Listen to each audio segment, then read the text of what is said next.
welcome to Year of Shame E3 edition for June 2021. You've got the pleasure of me hosting the show this month, so, you know, we'll see how it goes. But joining me is Hannah, say hello, Hannah, and Serena. Hello. So, yeah, I thought I'd do the intro slightly differently this month as well, you know, just because. So, ladies, what have you been playing recently? Following on from the previous month and us talking about like a few games that had been released and whether we were gonna actually use our jokers or be able to hold out. Yeah. I bought Mass Effect. I couldn't resist. I love it so much. So I've played about 2 to 3 hours of Mass Effect 1 so far. So, yeah. Oh my god, what you're missing is shock Loving face. It. Shock face from me and Cath, because we've all been so freaking busy. Sort of announcement. Yeah, we haven't checked in for the last couple of weeks. Joker. So yeah, that's where I am on the game front at the moment. Not completed anything that was already on my list. Yeah. Like recently, but added 3 more games to it. So yeah, this is very true. Yeah, I think that's a really clever purchase. But I guess that means that Red Dead Redemption Online can go and do one now. Yeah. Well, yeah, I certainly won't be playing Red Dead as often anymore because Mass Effect just takes up so much time as a game anyway. That yeah, I'll probably just hammer that for a while, I think, until wedding and babies and whatever else crops up. Yeah. Well, I think you get a special award for being the first one to use your Joker card. Yeah. Although we've not heard yet what Serena's been up to, so No, true. Without further ado, Serena, what have you been up to this month? It's fair to say I can't top that. I have not used my Joker, and I have not been bought a game either. We've been so focused on this house move, which hasn't happened yet. We're still in progress. No, you're staying in the stripy recording room. Yeah, still stripy. I have been playing Kingdom Hearts 3. I did post that in the group to let everybody know, and then got lots of really fun comments back with the, you know, enjoy the insanity and try and deal with the story. And actually, you know what? I'm loving it. It's so stupid, but I love it. Oh my god, it's got... All you need to do is put a bunch of Disney stuff in it and I'm hooked. Like, my brain is just, cool! Really nice. So that's basically where I'm at with that. And it's very silly and very fun, and it doesn't take, you know, there's like 3 buttons. It doesn't take a lot of learning, and it's not very complex as a game, the mechanics. So good to unwind to after a busy working day. Or, busy working 6 months. So it's really fun, it's really stupid, I'm really enjoying it, and I cannot believe I haven't played it up until now. That's like the biggest shock, is I haven't, the fact that I haven't, I've been told about it so many times and I just haven't picked it up until now, and now I'm like, where the hell has this been my whole life? Oh, that's really sweet. So yeah, I'm a bit in love with the game because it's very silly and just, it's very me. So yeah. Yeah. Oh, lovely. How about you, Cath? So, again, so I put this in Facebook a couple of weeks ago, but I've sort of accidentally got myself sort of re-addicted to Diablo 3, which is a complete waste of my Year of Shame time because it's never ending, and I've been playing it on and off since 2012. It's ridiculous. So it's because I got on the train to go and visit someone who was a couple of hours away, so I thought, I'll take my Switch with me. What should I play? So I'm going to play Diablo for a bit. Hooked! Nice. So yeah, Diablo 3, and the other one is Minecraft, because they've just released the caves and something or other, something to do with caves update. So they've got like new mobs and stones and stuff and achievements. So I've sort of jumped back into that. Although not found copy yet, so I'm not. I mean, the rumour is that it exists somewhere out there in the world, but I've searched everywhere and I can't find the damn stuff, and it's really annoying because you have to find copy to get a particular achievement. And I'm playing sort of with someone at the moment who keeps going on about achievements and how he's got ones that I don't have, and I mean, I've got a little bit of a competitive streak, but it's enough that I'm like, right, I've got to get the goal first. I've got to get that achievement first. So yeah, I've been playing that. And just desperately trying to get the achievement, like hoover them up a little bit, the ones that I didn't get before, and then do the same on the Switch, and then do the same on the PC. Because why not? So yeah, not played anything else, not progressed in Far Cry or the games that are on the list that actually have endings that I should be playing. No. To be fair, I think we're all a bit like that. Sometimes you just need to jump into a game that's just dead easy to play and relaxing. Give yourself a break. Well, yeah, exactly. I mean, that's how we end up with piles of shame, right? That's how they exist. Well, yeah, because we spend all our time on Minecraft. Yeah. we dive into a game and we play it for about 3 months and then forget that we had 60 other games to play. Yeah, or buy a game and then something else is hyped and you're like, oh wow, that looks amazing, gotta buy that. And then buy that before you've even taken if you bought it physical, before you've even taken the cellophane off the game. Or you just buy shitloads in a sale and never touch them. I've been quite slow at getting through my pile these last couple of months. Oh, me too. Just because life. And I'm quite determined now, after we move, I'm going to hammer it. I'm going to get back to it. I'm going to smash the list. I want to get a place set up where I can stream and I can be as noisy as I want and not wake up the kids. It's going to, I'm on it.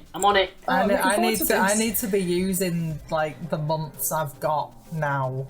Yeah, you're you're fucked basically. Come September, to be using them. Come September, and there's like a baby. Like I'm gonna have very limited time. Yeah. All those streams, especially while Kyle's out at work. All the streams that we did earlier on, and you were just hearing this little baby cooing in the corner. That's going to be her. Well, you can have the baby on your lap while streaming, maybe. Yeah, true. It's 50-50. I mean, there's just, Hannah, there is no excuse. So, hey, some let you do it, some don't. It's 50-50. Our eldest let us do it, our youngest hasn't. I was actually kidding. Don't do that, that'd be weird. No, Look after yourself and the baby. That's the best way. Like, I mean, it's the safest way to... The baby being on you is the safest way to look after it. Like, Okay. Maybe do that then. I don't know, I'm not sure now. Do it, don't do it? What's the right thing? I'll trial it and see. And if it doesn't work, then I'll be playing most of my games in an evening when Kyle gets home and I get a break. I think you'd be like sleeping, won't you, rather than playing games? We'll see. You get used to the tiredness. Well, yeah. I wouldn't know happily, but so I hear. Anyway, ladies, so there's been quite an event in the gaming world recently, commonly known as E3, but it's been a little bit different this year because obviously everything is still sort of locked down and socially distant and stuff. So it's all been online and there's been loads of conferences, and it's been very exciting to watch the new announcements and world premiere games and stuff that I liked your accent. Thank you. Do it again. Do it again. I don't think they do that anymore. Can you do it again? No, I'm not going to do it again because now I It was good. I'll regret doing it. It was good. I liked it. So there's been loads of new announcements and just sort of watching people play sort of older games and being excited about them. So I'm just interested to know if any games caught your eye that you might want to sort of purchase when it comes out next year. Unsurprisingly, I'm going to say Breath of the Wild 2. Being the big Zelda fan that I am. It was compared to another Zelda game, which the name of I forget. Breath of the Wild 1? No, there was some fall or something in the game in the beginning, and I've completely forgotten, but they basically likened it to another Zelda game where that's sort of in the start. Either way, I will play it. I will definitely play it. Of course I will. And the gameplay does look amazing. Quite similar to the first, which obviously was spectacular. So let's see how this pans out. I mean, they're going to get my money either way. It doesn't matter. It could be shit. It could be great. They're going to get my money either way. So. It does look great. I saw the video of it. I didn't catch all of the Nintendo conference, but the bits I did see, it just looks amazing. That Breath of the Wild 2, and I think that it's it might be coming out on their new platform, which means that the graphics are going to be shinier and Oh, maybe awesome. just look like a movie. Yeah, that's awesome. Yeah, all over that. Yeah.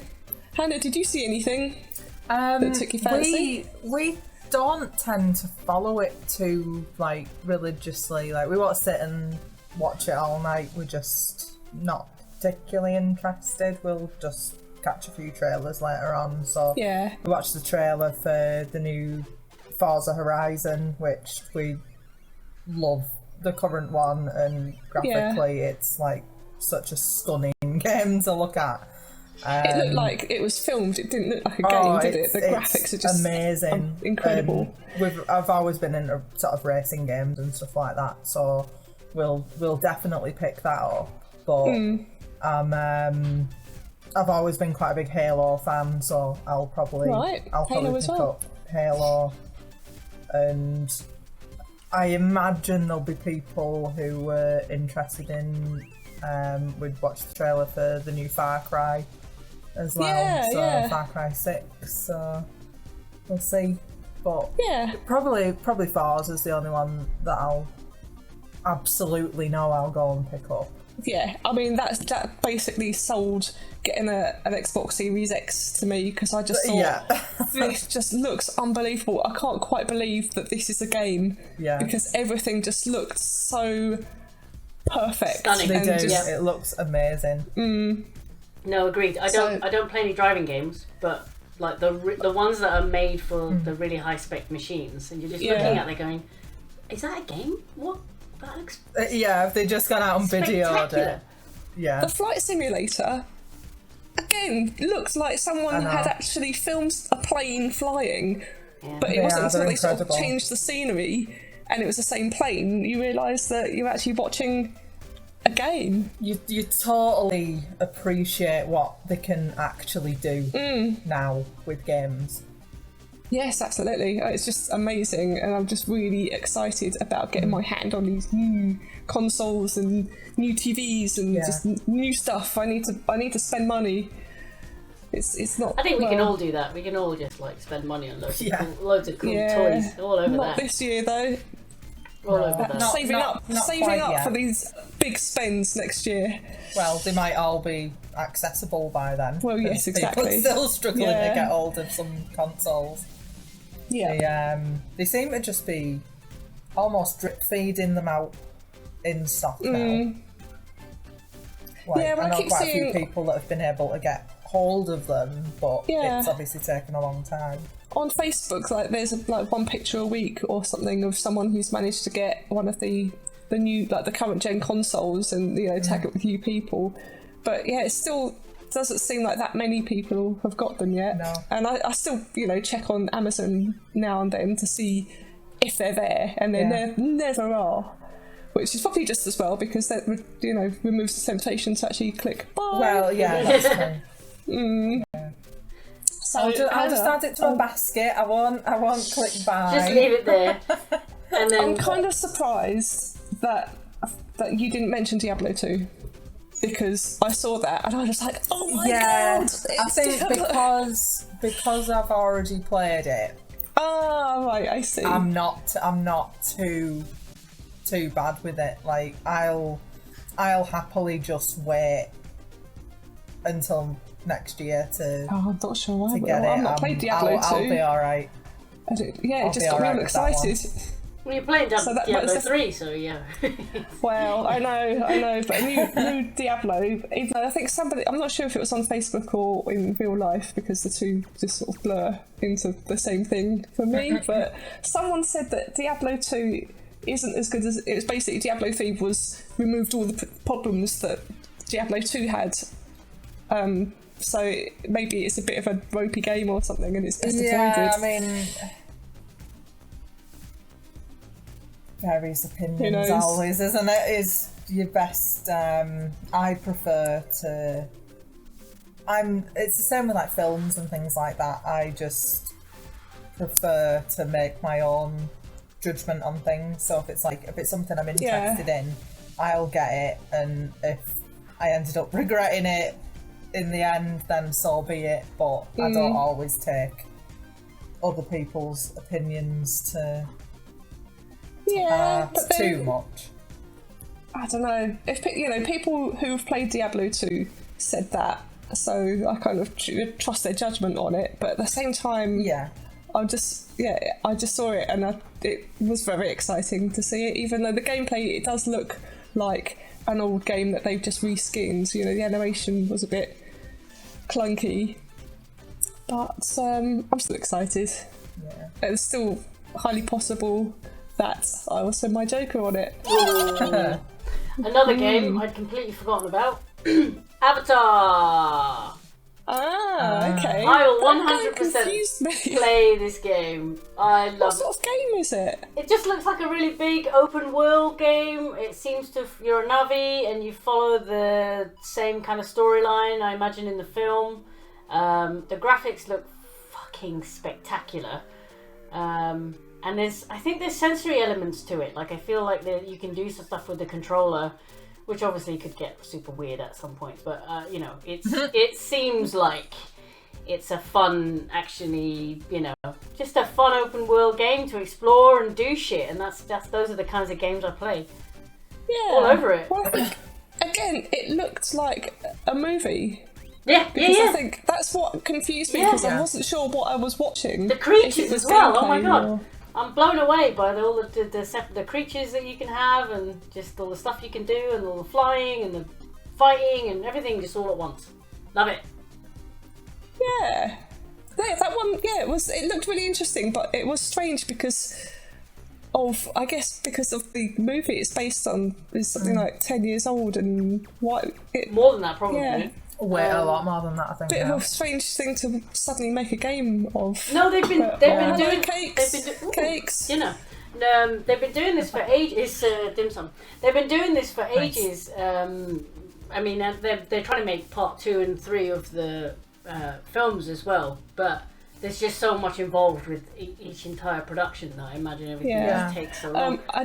I just need to point out for the audience, the reason I'm yelling cakes is because Serena's butler just came in with a tray of food for her. It's my husband!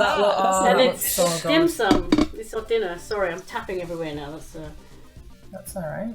Yeah, there is. One that I saw that I thought would be brilliant to play, maybe like instead of Gears and Beers on a Friday, was called Party Animals, and it looked like Gang Beasts. It's basically a bunch of animals beating the shit out of each other, fun. and last man standing wins. Fun. I thought that looks amazing. That will be. Sometimes the ones like that, sort of more the smaller games, are actually really fun, and they put so much time and effort into like bigging up these massive games that they almost end up a little bit disappointing when you buy them and play them sometimes. But yeah, I like a good indie title, and that one certainly looked like looks like it's going to be a lot of fun, with some mates, have a couple of beers and just spend the evening just brawling, basically. Absolutely. So yeah, that's definitely one on my list. And another one that I'm not entirely sure whether it's indie or not. It looks indie, but then they've got really famous actors doing like the voice acting. It's called 12 Minutes. Right. And it's about this couple in a room and stuff happen. Basically, I think it repeats every 12 minutes. So you have to figure out how to win the situation. But the police bust down the door and they come in and they're arrested and stuff happens.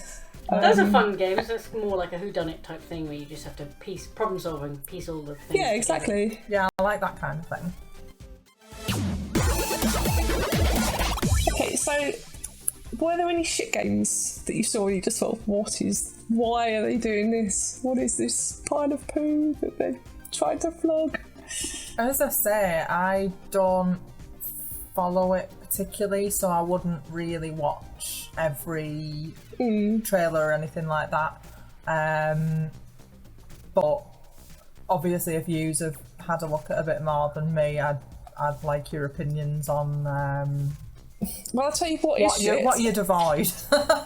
Pirates of the Caribbean in Sea of Thieves. Again, it's an old franchise.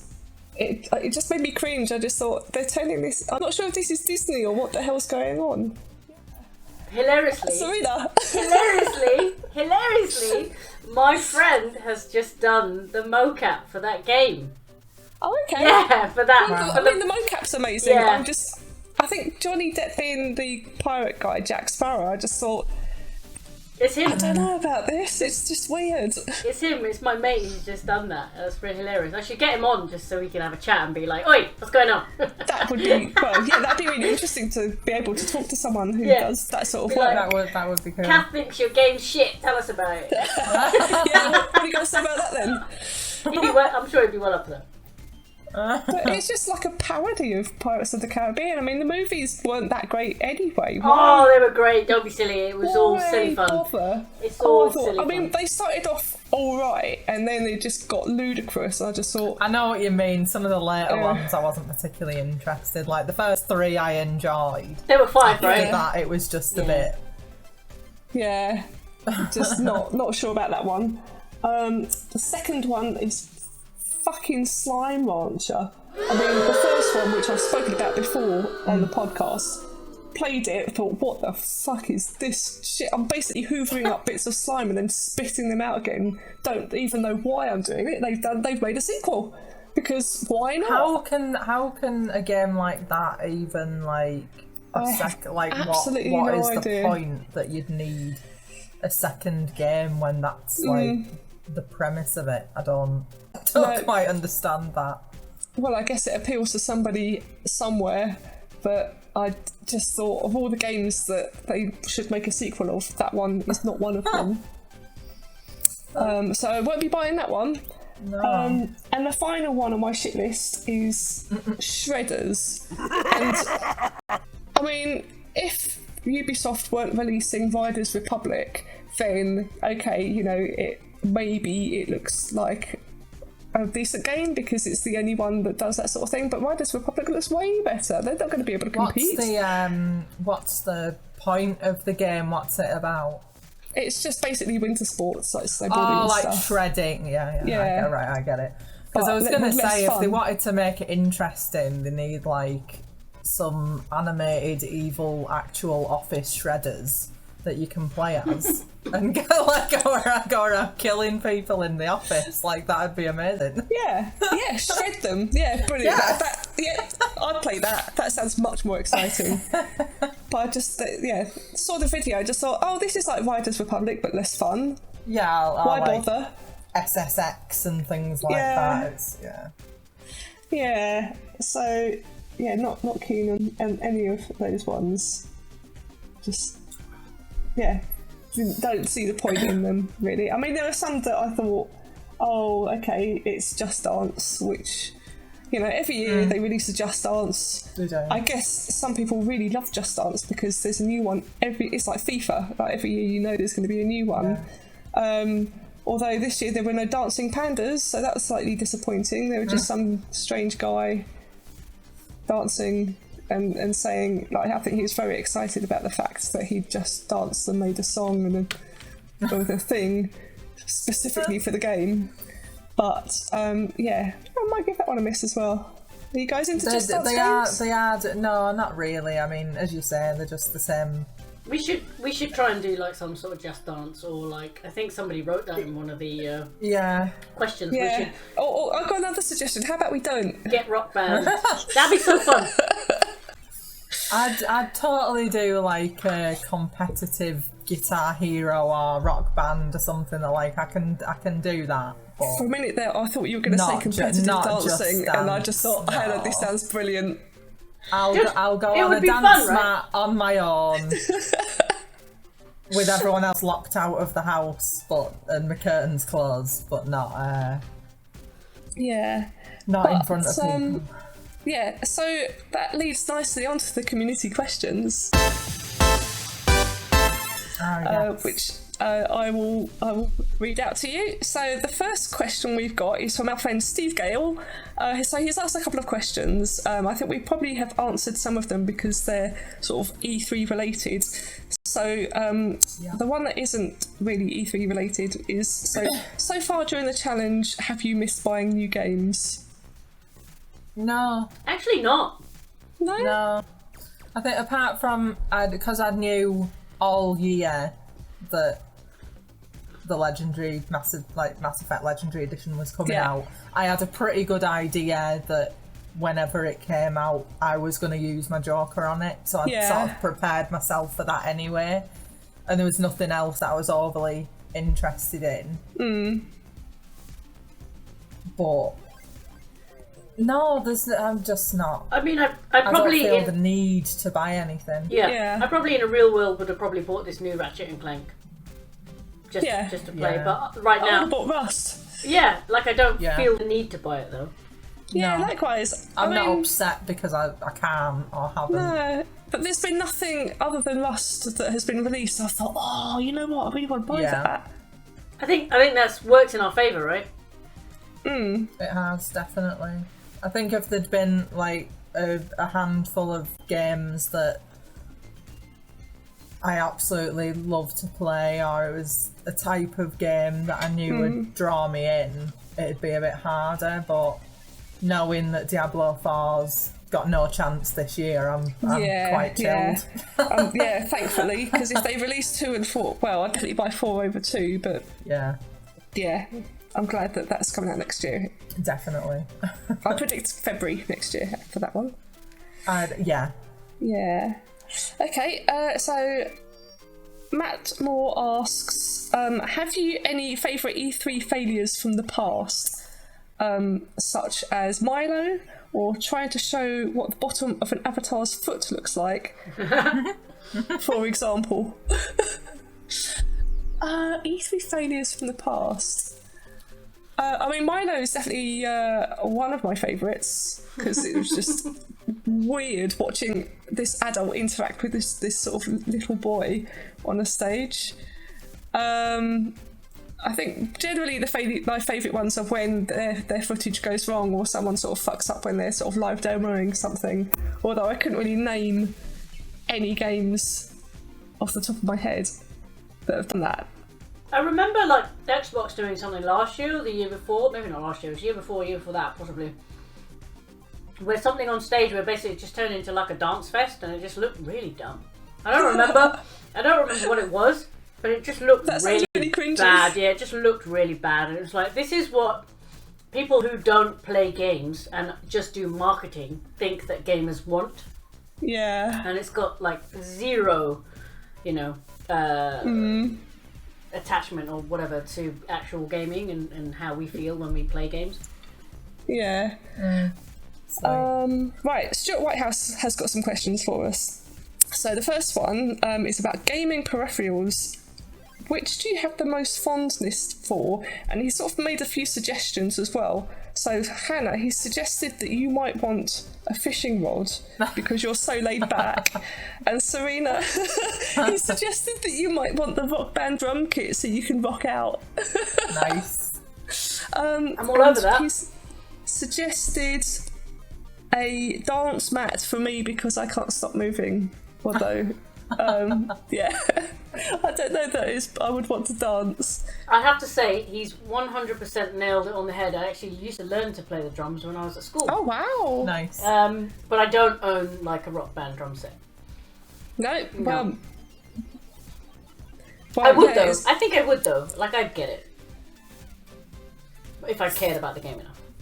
Yeah, well, the new one looks interesting, although it was just about guitars. I didn't see any drum kits or anything. So Hannah, what gaming peripheral would you want? Would it be a fishing rod? No, I mean, I always enjoy the games like, as I say, Guitar Hero, where you actually physically get the guitar and it just makes the game a lot cooler and a lot more immersive. But I remember a long time ago, I used to have a steering wheel and pedals, and it just made playing racing games so much better. So yeah. I'd love to have one again. That'd just be, especially with like newer racing games coming out. Yeah, I'd totally have a steering wheel set again. That'd be amazing. Cool. You'd want to get the whole setup, right? You want a whole chair, you want everything. Oh, Just God. like one of those Have you seen the size things, of those you sit in things? the They're car. massive. I'd have to get rid of like my actual gaming chair and just have Get rid of all of the set up. furniture in that room. Yeah. Yeah. Start over, fuck it. So yeah, I don't want a dance mat, but what I do want, No, which you isn't sure? strictly a gaming peripheral or anything to do with gaming at all, but it's kind of a gadget and it's about being active. I want to have a Peloton bike, and I was actually chatting to Matt Spink about it the other day because he's got one. He's got one, yeah. I mean, they're so expensive. Even when you buy it, you still have to pay a monthly fee or something on it.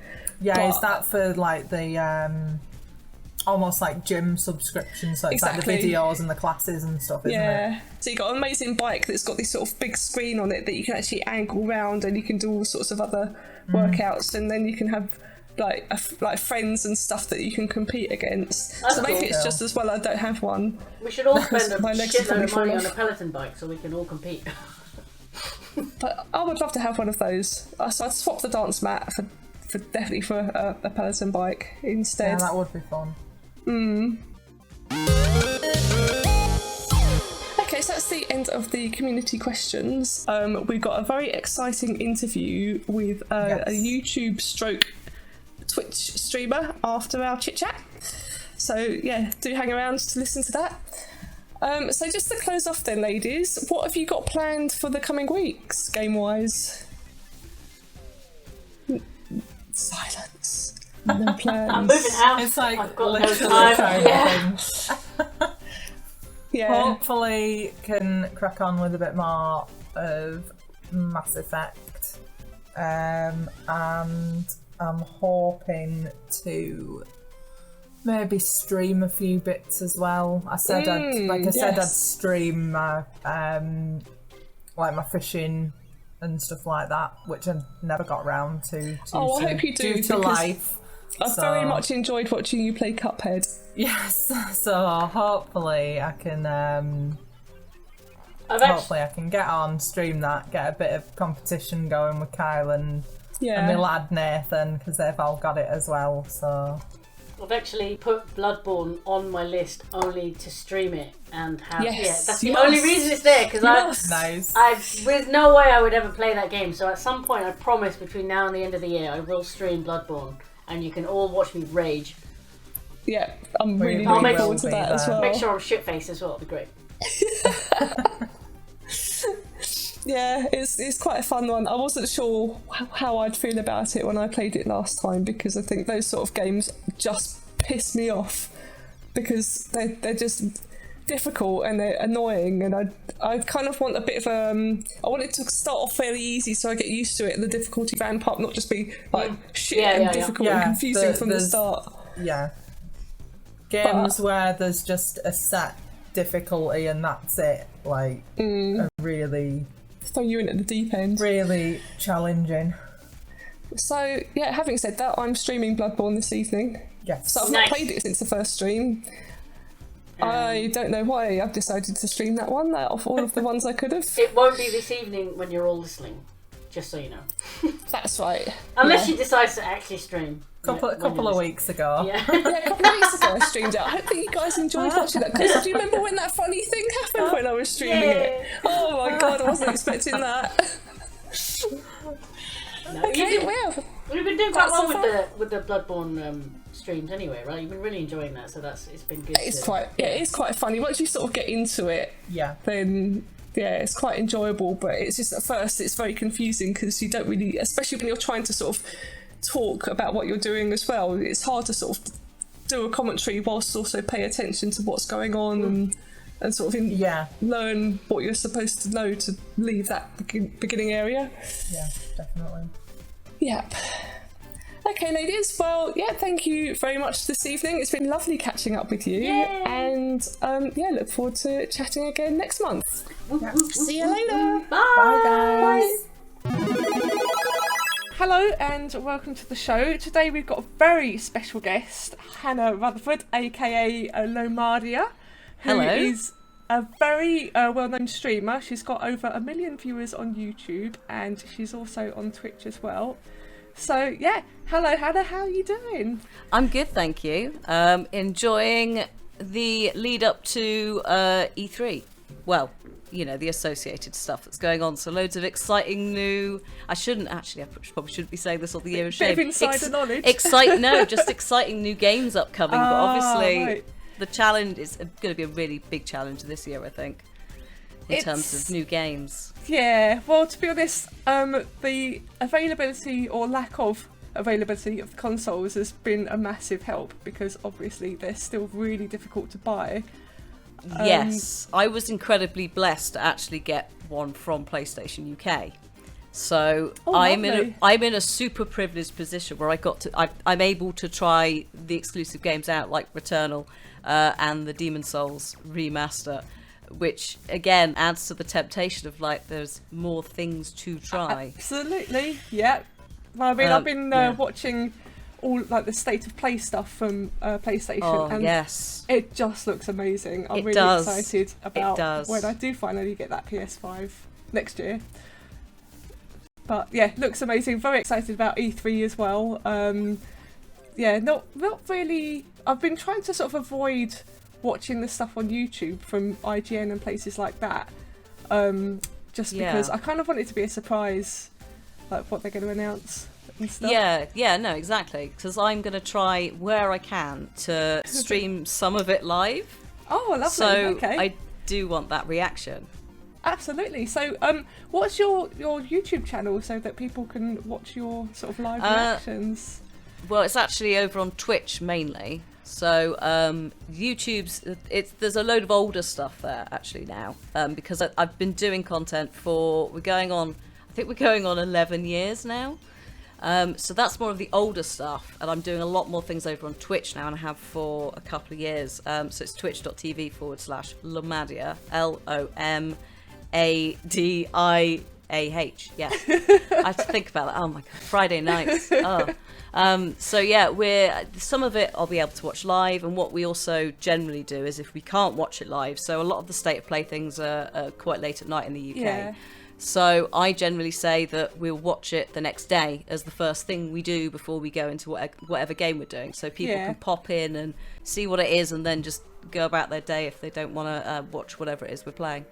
Oh, I do love a live reaction. Looking forward to that. So, definitely be watching. Welcome to the Year of Shame podcast. So basically, the Year of Shame is about not buying any new games and playing the stuff that we already own. So trying not to give in to temptation, which is quite difficult because I'm a real sucker for a marketing campaign. Yeah, me too. So welcome to the podcast. So I've got a few questions that I would like to ask you. Yep, go for it. Starting with just what are you playing at the moment? So I'm a variety streamer, so this is why it's like possibly this is the hardest challenge to do. Like you're asking someone who plays basically everything under the sun, except probably not sports games. There's exceptions to the rule. Yeah. Like things like Mario Golf or silly like associated sports games. But at the moment we've just finished Resident Evil Village. Ah, okay. Yeah. Nice. And we're going to spin wildly off into a replay of 2, 3 and the first one remastered off the back of that at some point. Yeah. Also BioShock, we're replaying the trilogy. Oh, it's a brilliant game. Yeah, they're fantastic. And I think they've said there's a fourth in the making, so it's kind of worth reminding, because also there's so many people who watch me who haven't played them or seen them at this point, because they're what, 10 years old, something like that. Yeah, so something it's like ridiculous. You're introducing people, and there's games that I haven't played. So things like I didn't play Resident Evil 2 the first time round. Yeah, so likewise. I'm experiencing that with them, which is really cool. So we're doing quite a little focus on horror, like revisiting some things there. We're also replaying all the Tomb Raiders. Oh, okay. Yeah. Because that's one of the big games that got me into gaming. My dad came home with Tomb Raider when I was like 7 years old, so I've been introducing them to 1996 gameplay, which has been amazing. They're just absolutely minds are blown. It's fantastic. Alongside that, what have I got? I did make a little list, checking out things like Biomutant as well, also the remaster of Mass Effect. Oh, yes. Yeah, that one's just come out, hasn't it? I think one of our hosts is very keen on buying that. but I think we discussed it on the show, and none of us are quite ready to use our Joker card yet. But it looks really cool, that one. Yeah, it's really good actually. They've done a really really good job, especially with Mass Effect 1 and its limitations, shall we say? They've tweaked it quite a bit, and I think they've just sort of got rid of a few of the sort of frustrating areas in the game. Absolutely. So do you usually play games through to the end? I'd say it's 50-50 to be honest, because sometimes, if it's a story-based game, generally I think we will, because it's me and the community and we're along for a ride. But it's very weird. There is a split of stuff, and I'll go like, that one we're playing through to the end. Some I'll go like, well, we'll play a couple of hours, you can check it out, and then if you like it, you can go and get it yourselves. And it's partially just because I haven't got enough space in the schedule for everything. Yes, of course. And I'm a sucker for variety, which is again part of the problem. I think it's great to have a variety. I think I would probably potentially I think I'd possibly get bored. That's, again, I'm going to have some serious trouble later when you ask me some questions.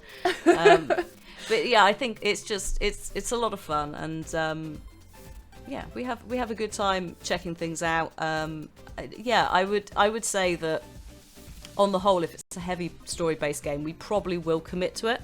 Whereas if it's more of a you can sample a little bit of it and you've got the gameplay and that's that, then we might leave it by the wayside a little bit more, unless it's super short and we can finish it in a couple of weeks.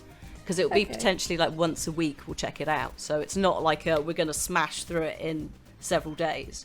It's potentially, I don't know, maybe 10 different games on the channel per week sometimes. Wow, that sounds like a lot of games that you've got on the go. A lot of unfinished games as well.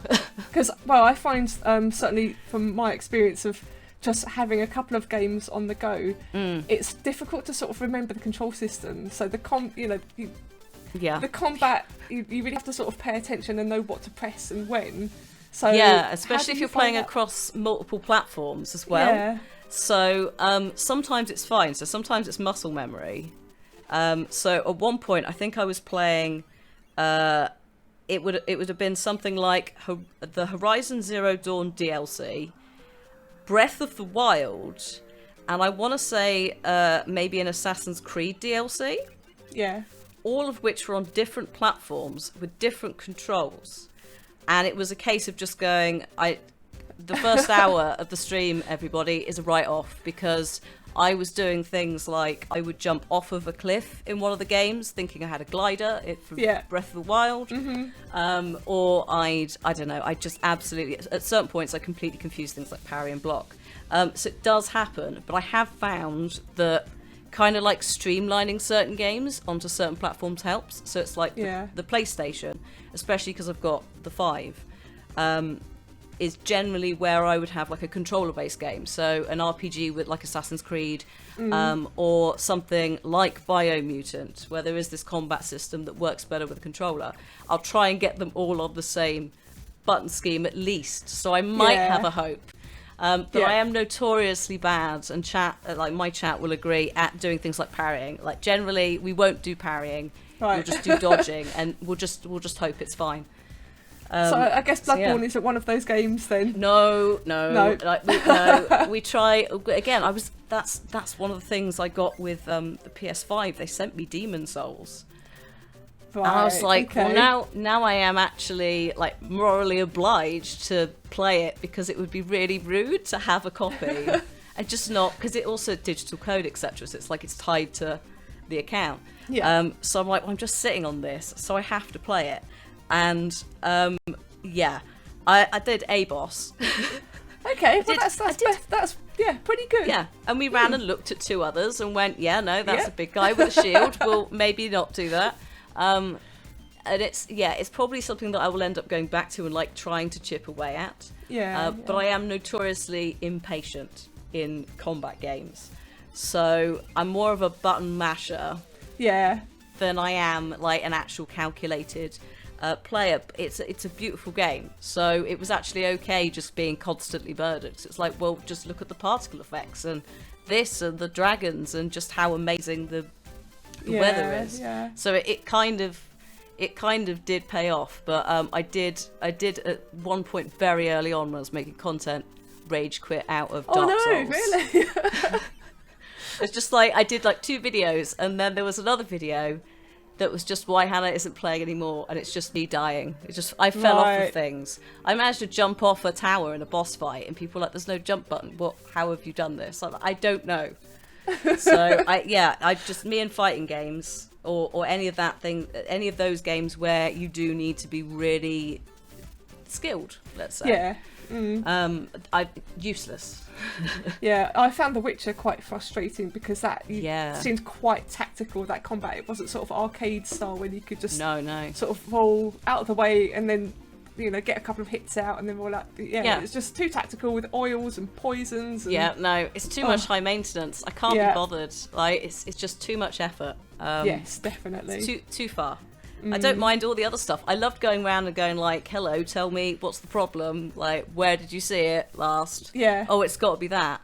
But yeah, sometimes it was a bit too much. And I think also when it came out, and every time I've tried to replay it, it's been at a time when I'm not playing an RPG and I'm not using a controller. So for whatever reason, it's always been during some sort of absence of those kind of games, so I'm using it as something to do kind of a game, and I'm just not almost warmed up to using the controls, so it just means that every time I play it I get frustrated with myself at being inept. Oh well, I mean, it's a difficult game, and I found it yeah. quite frustrating for the same reasons that you've just mentioned. So I mean, I know it's really popular and it's got a massive fan base, but I just couldn't get on with the combat. I'll just watch the TV show, that's fine. Oh yes, absolutely. Instead, yeah, that's fine with me. Yeah. So as a streamer, you must play some games that you're not overly interested in. Have you played any that you didn't expect to enjoy but ended up loving? Oh, well, I've set a rule from quite early on that I only try and play stuff that I'm interested in. Yeah. Which has helped. So, yeah, we've been relatively decent on the channel in terms of like me, because I've had an audience for that long and quite a few of them moved over and we've continued playing the same games. We're all almost on the same wavelength. Okay, that's So good. that does help a lot because it means I can go, I don't really want to play that. And they'll generally leave me alone. Like there's a couple of things where the hype's just a bit much. So like back in the day, things like Undertale, it was a bit like everybody was being spammed with, are you going to play it? You should do this build. And quite a lot of people, I think at that point, including myself, just went, I don't have any interest in it because this has put me off. So kind of off the back of things like that, I've tried to make sure that what we do play is stuff that I am genuinely interested in. Occasionally we'll get a game and it's like that'll go in something like the earlier slot where there's a 2-hour window, and it'll be, well, we'll try it out and see what we think. Yeah. So I mean, overall, most games I'm not generally surprised about. It's really hard to think about anything. Actually, no, I tell you what, it's going to be a bit of a surprising one, especially for people who know me, but God of War. Okay. Because I was sent code for it. Like, bless the PlayStation team, who just kind of seem to know. Occasionally they're like, here is a code. You didn't ask for it, but you might like it. Yeah. And I was like, what is this thing you've put in my inbox? It was like, oh, okay, we'll try it. I'm not very good because it was like, I've got to throw the axe and I'm not very good at aiming with a controller. And it seems to be a bit like, maybe it's a little bit Witcher, unforgiving, not sure. And at this point, we've played it twice. We absolutely love it. I think most people would. Fantastic. Most people would just, for Atreus, like move Earth, basically. Flip the entire, whatever it was, for him. What? So he's a precious boy. He's very very misunderstood. So yeah, I was so upset with him when he started shouting about his mum as well. Just the absolute betrayal.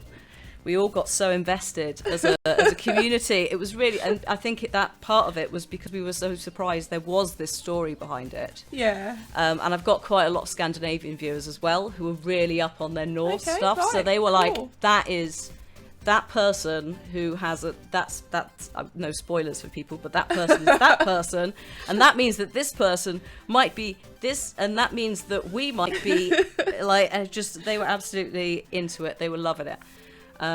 So I actually, God of War. I think that's a fair one. We were very pleasantly surprised by it. Yeah, because that's quite a difficult one, so I hear, as well. It can be. I think it's one of those ones where, again, I thought it was going to be more of a not a Bloodborne thing, but like even stuff like Devil May Cry can be a bit challenging on the combat because it is hitting those those timings. Yeah. But it is actually like relatively. I think if you kind of avoid some of there's things like Valkyries that you can go and find and fight in the world, and that's almost something that you might do as a new game plus thing. That's kind of what we did with it. So you'll keep your armor and all of that, and your level, so it means you go into the game having a little bit more of a fighting chance, basically. Yeah. So you can go and do all the side things that you were like, actually, that's a bit much for me. So I think if you kind of go into it and you're a little bit maybe kinder to yourself on the picking of the difficulty, you're probably going to have a better time with it because, yeah, it can. I think I did struggle first time round. But yeah, I absolutely loved it second time round and had no issues. Fantastic. So I'd say if there's anyone out there who's going, oh no, God of War, give it a try. Because that's be me the thing. No, genuinely, it was so much fun, and it's not super challenging on the combat. I think it's especially when you work out your like build, you find stuff that works for you with your special moves. Yeah. Like, because that's the thing. There are so many different button mash combinations that you can accidentally do that once you twig, oh actually that one goes off a lot, you can start to like tweak your build so you end up Okay. I mean, I wouldn't say I was perfect, but at certain points I was actually actively knowingly doing combinations. Oh, fantastic. I don't get that normally. So yeah, good job God of War, and I'm excited for the next one. I think it's a good idea they have pushed it back to next year. Partially because I haven't got to now. Yeah, well, they have to. It's a healthy attitude to do it versus trying to push it out. It also means that I haven't got to try and play it at potentially the same time as Horizon. So that's good. I can see that getting quite confusing with the controls. Well, just that there'll be quite chunky games, I think, as well. Especially Horizon, that'll be, I don't know, 40 plus hours, I guess. Oh, that's going to be enormous. Yeah. Yeah. Just vast. But yeah, with the new God of War. We've not really seen anything other than a sort of a loading screen almost. There's a rumour floating around that there might be a trailer around the E3 event. Right, okay. But hopefully there I've no will, idea. because I think loads of people are excited for that one. It'd be great to see a bit more of it. I mean, it's a bit like, what was that space game that Bethesda have got coming out, Starfield or something. Oh yeah, that's like, we've got a logo. 10-second cinematic, Yeah. no idea what it's going to play. Also, what about like Elder Scrolls? We've got a mountain range. What's happening? Some cool music. Yeah, to be fair, I do want them to put Deathloop out, so do that first, peeps. Make sure you're doing that and do it healthily, and then definitely whatever you're doing with Starfield on that, sure. And Elder Scrolls when it's ready, which usually is like a decade. Yeah, well, I'm hoping that maybe, I don't know, year after next. Yeah, I don't want to have to wait too long for it because I'm really excited about it, but yeah, I'd like to see a bit more. I don't know, maybe there's going to be some stuff at E3 that will just tease a bit more about it. Maybe. But yeah, super excited about that one. Yeah, it's going to be good, I'm sure. Okay, so the Year of Shame challenge involves playing games you already own, and we lovingly call this our pile of shame. So, at a guess, how many games would you say formed your pile of shame? Oh no! So the part of the issue I've got is sometimes you get sent.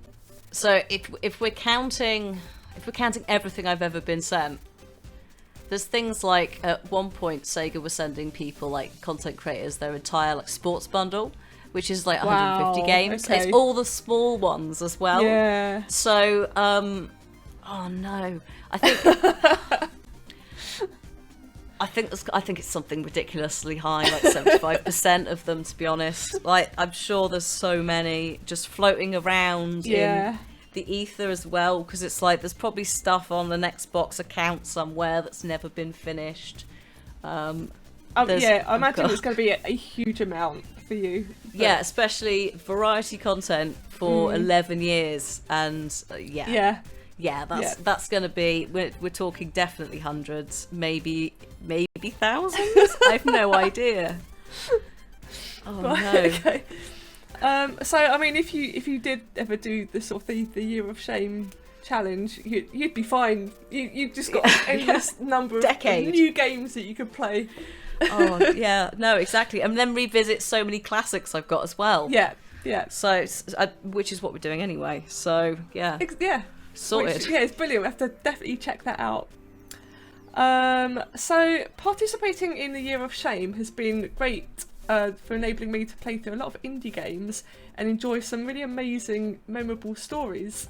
So, out of interest, what's been your most memorable experience in a video game? Oh, I think it would have to be something like, it's gonna have to be one of the games from around the 2012s that had female characters in it. Okay. Strong female characters, should we say, that old trope. Because that was the point at which I realised there was a beginning shift from not just gameplay but also taking narrative first as well, and beginning to make them both go together.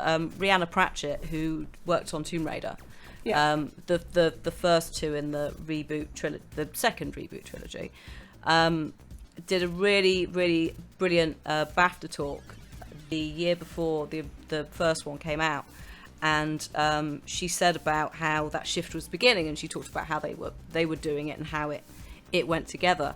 And off the back of that, I think I've had loads of really, really good emotional moments in games. Things like things like when Aloy comes back out in Horizon from the mother's vault thing, and they're all like, well, suddenly we accept you, and she's like, no, you didn't. You didn't do that before. Why should I leave me alone? Things like that.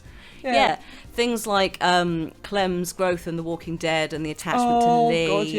God, I met Dave Fennoy at E3 once, and it was just like, hello, your voice is coming out of a face. Like, this is strange. Thank you for being ridiculously short game, but possibly one of the most powerful. Definitely. I loved that series. It was, absolutely loved it to bits. So I think stuff like that, things like Ellie and Joel, those sort of things where you begin to have more of a relationship between characters versus it just being, well, let's go do the thing, or whatever it is that we are doing. So I'd have to say something like that. Yeah. So did you ever play Spiritfarer? Oh God, yes. 'Cause, that one was really emotional as well. Yes. Such a peaceful game, but I think you just get really invested in the characters, and it's so sad when they move on. Yeah, to the point that this is shameful. To the point that I have helped everyone except myself. Oh, okay, right. And I haven't brought myself to do it, if that makes sense. I haven't. I kind of got to that point, was like, I don't really want to finish the game now, so I'm just gonna close it and then pretend it's fine, which I guess is kind of the complete opposite of the point of Spiritfarer and what you've been doing for all these people, which is helping them connect with various things. It's also quite powerful as well because I think it's the hedgehog.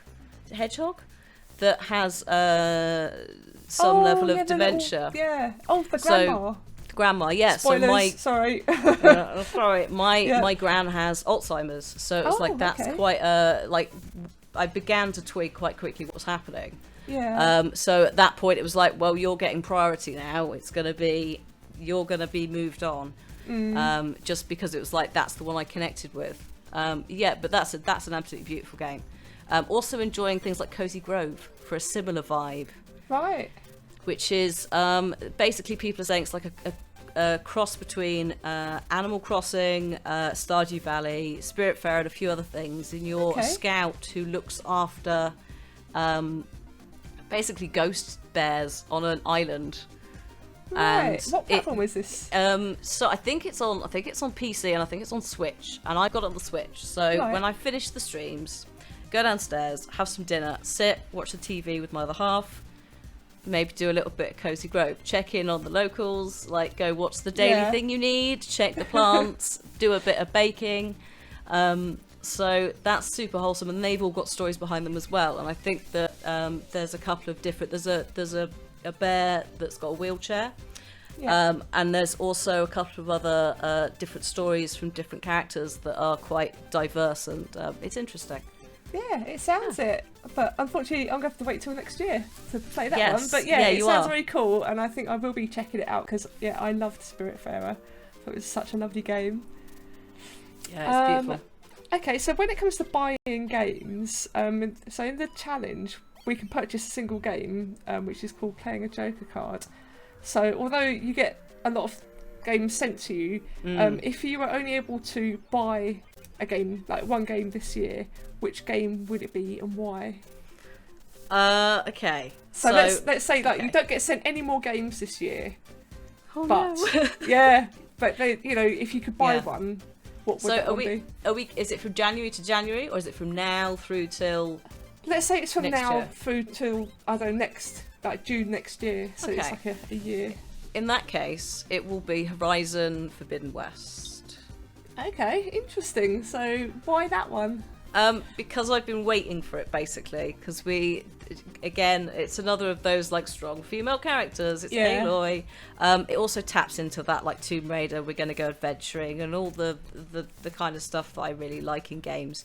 And the narrative is really good. And we were all really impressed, like as a community, with not just how much lore there was, but also how complex it was, and also how it obviously it wouldn't work in reality, but how it worked within this world. And then we also played the DLC, and the way the DLC kind of leaves the game and the story, it was like, well, if you don't give us a sequel, then come on. So we've been excited for it for a while. I've also got a couple of the original Aloy cosplayers in the community. Right. So it was like, we're all cool. excited as a little group. And they obviously were going like, what is going on? It's got to be coming. They've got to be doing something. So we all kind of hype each other a little bit. Up. Oh, that's great. But yeah, so I think it's that. I'm very excited to see the return of, I think it's Lance Reddick as well. And also the guy who plays Errand, whose name I've forgotten, but basically our friend, and it looks like it's going to be a lot of fun, alongside all the graphical stuff, which just looks absurd. Absolutely amazing. Yep. Like underwater ridiculous. So yeah, just I love the concept.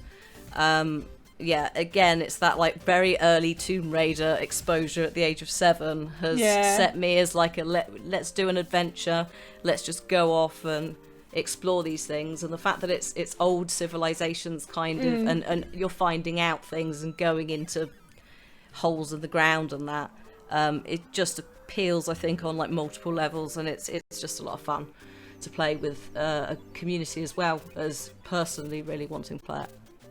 Excellent. Well, I'm also very excited about that one, and sort of more so since seeing the state of play stuff last week, because it looks stunning. So I just cannot wait to get my hands on a PS5 and play that. I'm assuming you don't really buy that many games because. Oh, I do. Oh, do you? Okay, yes. Tell me, what are your game buying habits? So it's launch day or. So I buy, generally if I can get code for launch day I will. Because also sometimes it ties into embargoes that mean you can play a little bit earlier if you're lucky, etc. Yeah, so it's like nice. It's worth pursuing that.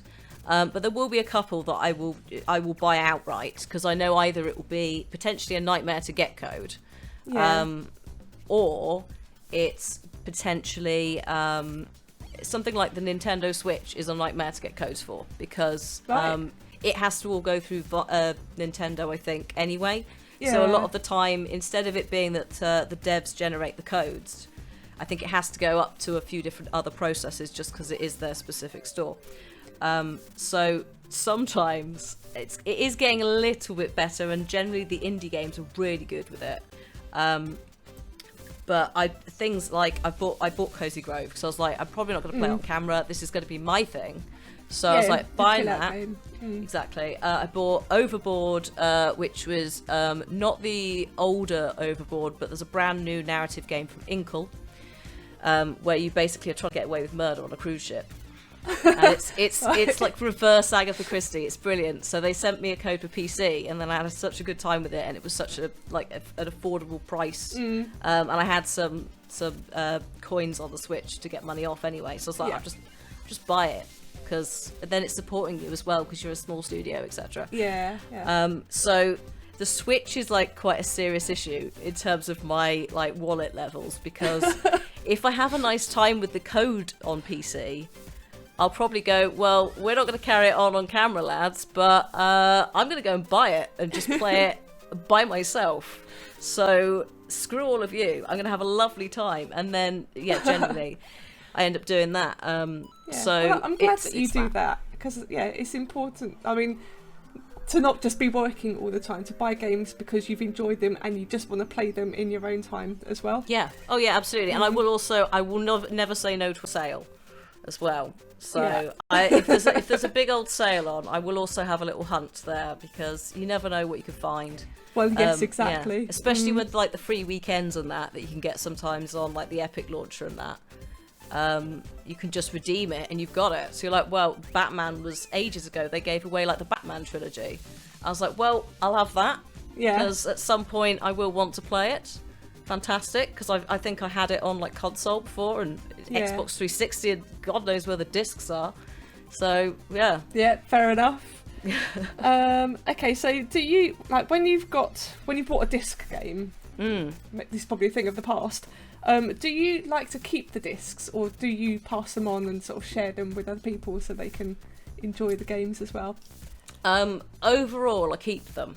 There's a couple that have gone like missing in action because someone's borrowed to do a playthrough and then it's just gone walkabouts. Yeah. But generally those are like review discs anyway, where it's like do not sell, like bloody blast. It's like, well, it's very clear what it is and that's what it's used for, so that's fine. But I have got, and in fact they're on the shelf behind me because I get them out every now and then when we're playing Tomb Raider. I've still got the original Tomb Raider disc for DOS. Wow, okay. Because, for some reason I've got that. I've also got, I've obviously, burnt to CD a load of old saves, which I've still got, which I'm never going to put in a computer because I would imagine it's probably, not healthy in there anymore. But I've got some stuff from, my time.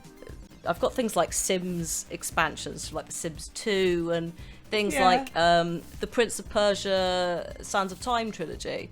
So it's like games where I've really enjoyed them to the point that they've lived in like a little CD case for years. Yeah. So I've got some of those, and I've also got things like I think they're downstairs, but I've got quite a few PlayStation discs and things like that. But predominantly nowadays with review things, it's all digital. Yeah. So there's been a dramatic decline in the appearance of discs, and nowadays if I get anything physical, it'll probably be because I bought a Switch cartridge. There's that. I've got a lot of things like Game Boy cartridges knocking about as well, because somewhere in the house there's several different versions. We found the Game Boy Advance. My parents had a clear out of the loft years ago, and they turned up one day. They were like going to come and see me. They turned up one day, which is like, so we bought all these things for the loft. I was like, brilliant. I didn't know they were coming, but fine, thank you. I'll take them. And inside, we didn't open it for ages. Inside was a Game Boy Advance with the battery still in. So I was like, well, this is screwed. It's probably leaked everywhere. No leakage. still turned on. Still had a decent turned charge. on. We were like, Wow. what is going on? So we've got that. I'm sure I've got my original Game Boy somewhere. I've got several 3DSs because I got one chipped so I could stream it. Yeah. And then I had one that I took places because the chip is like really fragile. So you knock it, that's it, done. So yeah, you travel one. Yeah, exactly. So I've got all of that like paraphernalia and things somewhere hidden, secreted away in the house. So yeah, it's a weird mix of stuff age-wise. There's definitely there's a bit of a gap somewhere in like my mid-20s. Yeah. Where it was a big like focus on things like Steam. But anything I get sent, I do still keep, and I've got all the boxes for somewhere. Oh, I think it's great that you do that. And to be honest, I kind of wish that I'd held on to things rather than clear them away, because I'm just really sort of anti-clutter, and every now and then I just have a big clear out of all the old games that I'm not going to play anymore, like the 360 and stuff like that. I mean, we really do need to, because my other half collects vinyl. He collects film reels. Wow, okay. Yeah, and then we both have quite a lot of books, and then I've got like gaming things. So I do. So it's a real treasure trove of stuff in your house. Yeah, from slightly different decades as well, like very clear differences. But yeah, so we need to probably have a little bit of a clear out of some of my stuff, because it is a bit all over the place, and it's a bit sporadic. There's some bits like in the garage, there's some bits in a wardrobe, and it's just because I've got things like old merchandise and things like that, where it's like, well, I like you and I liked the game, but I don't necessarily want you on the shelf anymore because you're annoying to dust. So I'll put you in a box. But now it's the point that it's been in a box for 5 years, maybe it should go to somebody who will appreciate it a bit more. Right. So might have a little clear out, might have a little like, anyone wants some Assassin's Creed figurines? Oh, well, I'm sure there'll be loads of people that want stuff like that. Yeah. We'll see what happens. I've got to just go through it all, because there's things like old cables and just bits of old tech that's basically obsolete in there as well. I'm sure I've got several hard drives just sitting somewhere, because you recycle all the other bits of the computer, but the hard drives you don't, so you just put them in a cupboard. Accumulate them. Yeah, and then you're like, you opened a cupboard one day and you're like, I've got 8 terabytes of things that just don't work anymore, that I should, I don't know, smash with a hammer or I think something. you're supposed to break them up, aren't you, somehow? Just take them outside and just go absolutely wild. Just my neighbours just think like, what's she doing? I mean, I'm the same. I just hold on to hard drives because it's just too much bother trying to figure out how to smash them. Okay, awesome. So here's a question from the Midlife Gamer community. So occasionally we ask them to ask us, myself and the other hosts, questions, and they normally ask some really interesting questions. So I'm just going to ask you one of those questions, just out of curiosity. Okay. It's not a weird question or anything. So there's someone called Steve Gale, and he asked, what was the first gaming system that you used, and the earliest game you can remember playing? That's actually super easy, because I had to like look it up the other day for something, and it would be either Maths Blaster, I think it was called, In Search of Spot, because my dad was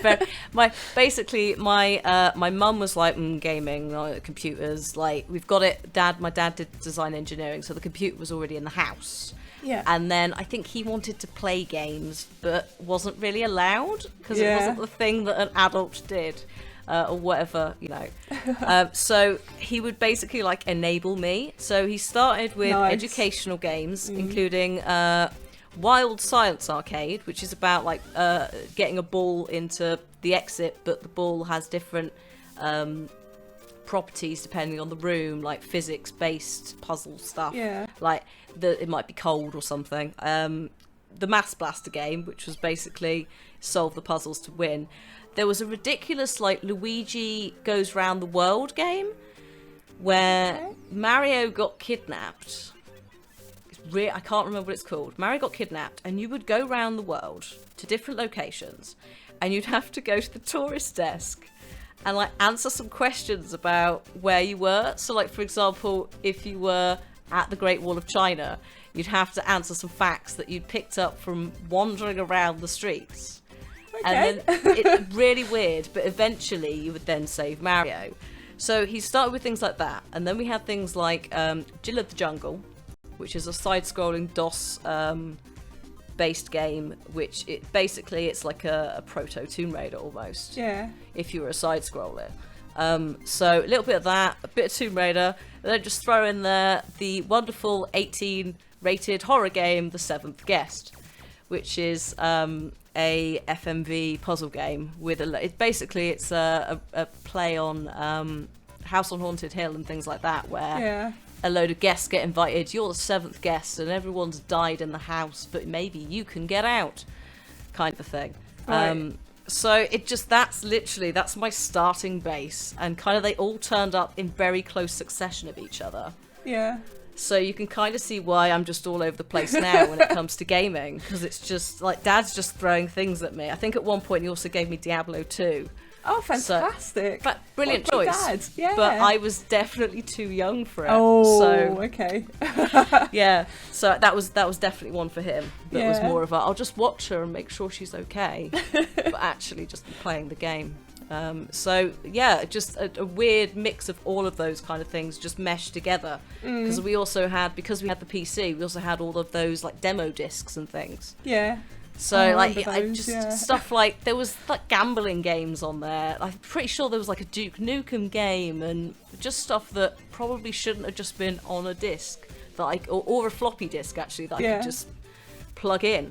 The Disney games as well. I forgot about the Disney games. Lion King and Aladdin, those as well. Just throw those in. Wow. Fantastic. Yeah. So that's a brilliant start to have in games. I think a lot of us would wish that we had that sort of childhood as well.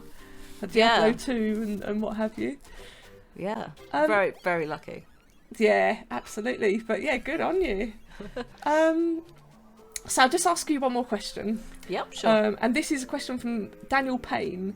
So have you ever had an animal companion in a game who you would wish you could magic into existence? Oh my god. 'Cause I know you're a pet lover, aren't you? Okay, so I would be in serious trouble with my community if I did not say George the horse.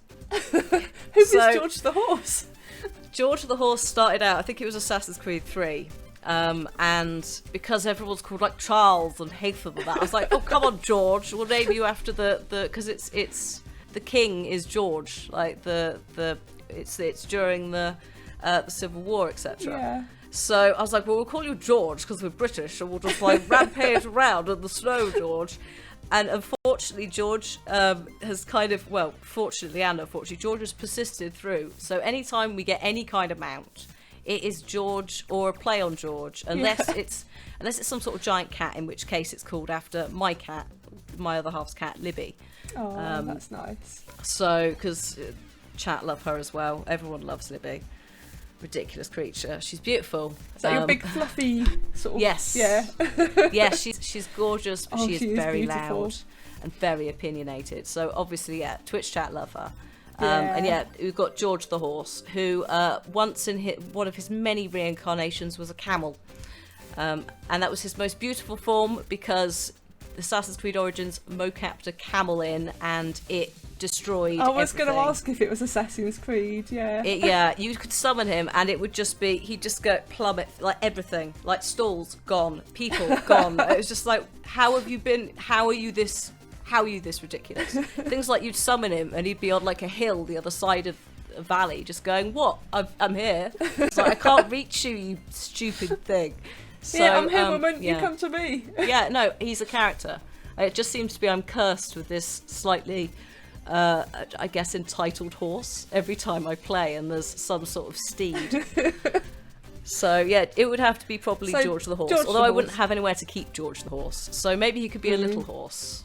Yeah. Like a little pygmy pygmy thing. Yeah. Yeah. Okay, Hannah, well, it's been lovely chatting with you. And I just wondered if there's anything that you want to promote at all. Not. Oh God. The chance.